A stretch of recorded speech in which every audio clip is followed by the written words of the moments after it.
slow up, no I don't take shit. I got no love for the fakeness. If you wanna play tough and wanna hate this, I'll always show up. I don't ever slow up, no I don't take shit. I got no love for the fakeness. If you wanna play tough and wanna hate this, I'll always show up and make a statement. I don't ever slow up, no I don't take shit. I got no love for the fakeness. If you wanna play tough and wanna hate this, I'll always show up and make a statement. Everything I do so instinctive and so passionate. Every word I move so descriptive like an adjective. I got a vendetta against people who patented being negative when you should be getting after it. I got facts over अलग ही पहचान दी। एक प्रेरणादायक कप्तान पाकिस्तान को जीत की तरफ ले जाते हुए 1982 में इमरान खान को पाकिस्तान क्रिकेट टीम का कप्तान बनाया गया। उनकी कप्तानी ने टीम के लिए एक नया मोड़ ला दिया। खान ने जोश और मिसाल के साथ नेतृत्व किया। उन्होंने अपने खिलाड़ियों से अनुशासन और समर्पण की मांग की और हमने अटूट वफादारी और दृढ़ संकल्प के साथ जवाब दिया। खान के क्रिकेट करियर का सबसे अच्छा समय 1992 में आया जब पाकिस्तान ने क्रिकेट वर्ल्ड कप जीता। इस ऐतिहासिक जीत में खान के नेतृत्व ने महत्वपूर्ण भूमिका निभाई, जिसने पूरे देश को जश्न में डुबो दिया। एक वादा पूरा हुआ, शौकत खानम की विरासत। अपनी क्रिकेट की प्रसिद्धि के शिखर पर होने के बावजूद इमरान खान अपने देशवासियों के जीवन में बदलाव लाने की तमन्ना रखते थे। यह इच्छा उनकी मां की कैंसर से मृत्यु के बाद और भी मजबूत हो गई। इस अनुभव से प्रेरित होकर खान ने पाकिस्तान में एक कैंसर अस्पताल बनाने का बीड़ा उठाया। 1994 में लाहौर में शौकत खानम मेमोरियल कैंसर अस्पताल और अनुसंधान केंद्र के उद्घाटन के साथ उनका सपना सच हुआ। यह अस्पताल मानवता की सेवा के लिए खान की अटूट प्रतिबद्धता का प्रमाण है। यह उनकी करुणा, दृष्टि और सपनों को हकीकत में बदलने की क्षमता को दर्शाता है। इमरान खान के सफर ने 1996 में एक नया मोड़ लिया जब उन्होंने पाकिस्तान तहरीक-ए-इंसाफ या पीटीआई की स्थापना की, जिसने पाकिस्तानी राजनीति को हिलाकर रख दिया। उन्होंने राजनीति में भी उसी जोश और समर्पण के साथ कदम रखा जिसने उनके क्रिकेट करियर को परिभाषित किया था।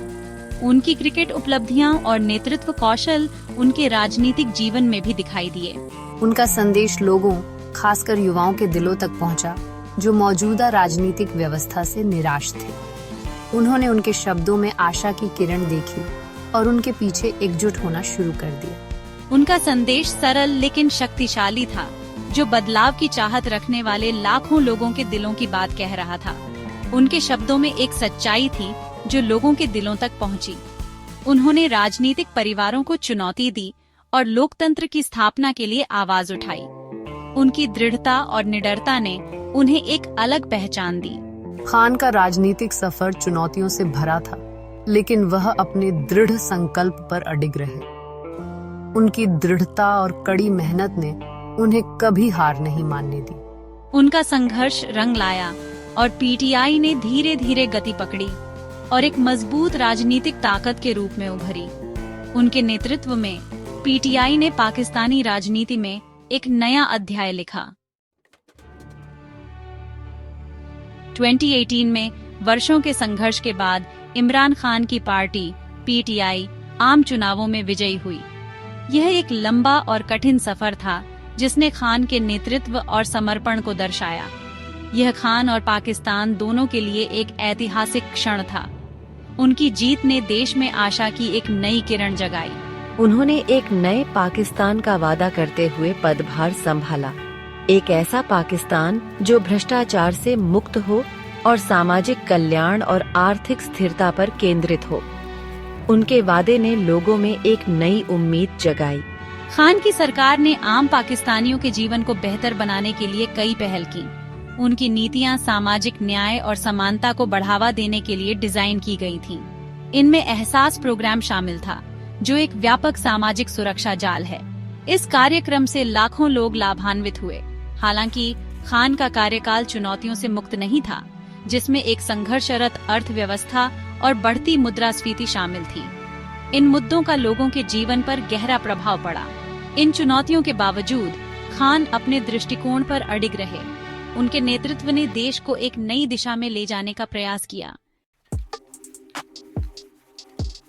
2022 की शुरुआत में पाकिस्तान का राजनीतिक परिदृश्य उन घटनाओं से हिल गया जिनका अंत इमरान खान को सत्ता से हटाने के साथ हुआ। विपक्षी दल खान के खिलाफ एकजुट हो गए। उन पर अर्थव्यवस्था को ठीक नहीं कर पाने का आरोप लगाया। खान और उनके समर्थकों ने उनके हटाए जाने के पीछे एक विदेशी साजिश का आरोप लगाते हुए हंगामा किया। अपने हटाए जाने के बाद से खान नए चुनावों की मांग करते हुए मुखर रहे हैं। विदेशी साजिश के उनके दावे ने कई लोगों को प्रभावित किया है। खान की कानूनी परेशानियां बढ़ गई हैं क्योंकि उनका सामना कई अदालती मामलों से है जिनका वह जोरदार खंडन करते हैं। एक क्रिकेट आइकन से लेकर राजनेता तक इमरान खान का सफर असाधारण रहा है। उनका जीवन एक रोलर कोस्टर की सवारी की तरह रहा है, लेकिन उनकी दृढ़ता और समर्पण ने उन्हें हमेशा आगे बढ़ने के लिए प्रेरित किया है। उनके आलोचक उन्हें एक तानाशाह मानते हैं, जबकि उनके समर्थक उन्हें एक मसीहा के रूप में देखते हैं। उनके व्यक्तित्व ने हमेशा लोगों को विभाजित किया है। खान की विरासत बहस का विषय है। कुछ उनकी उपलब्धियों की प्रशंसा करते हैं, जबकि अन्य उनकी विफलताओं की आलोचना करते हैं। उनके समर्थक सामाजिक कल्याण में उनके योगदान और भ्रष्टाचार के खिलाफ उनके रुख की ओर इशारा करते हैं। शौकत खानम अस्पताल उनकी सबसे बड़ी उपलब्धियों में से एक है। आलोचक उनके विभाजनकारी भाषणों और लोकतांत्रिक संस्थानों को कमजोर करने के उनके प्रयासों की आलोचना करते हैं। उनकी राजनीति हमेशा विवादों में घिरी रही है। विवादों से परे एक बात तो तय है, इमरान खान ने पाकिस्तान पर एक अमिट छाप छोड़ी है। उनके नेतृत्व ने देश को एक नई दिशा दी है। उन्हें नायक के रूप में याद किया जाएगा या खलनायक के रूप में, यह तो वक्त ही बताएगा। उनकी विरासत बनी रहेगी।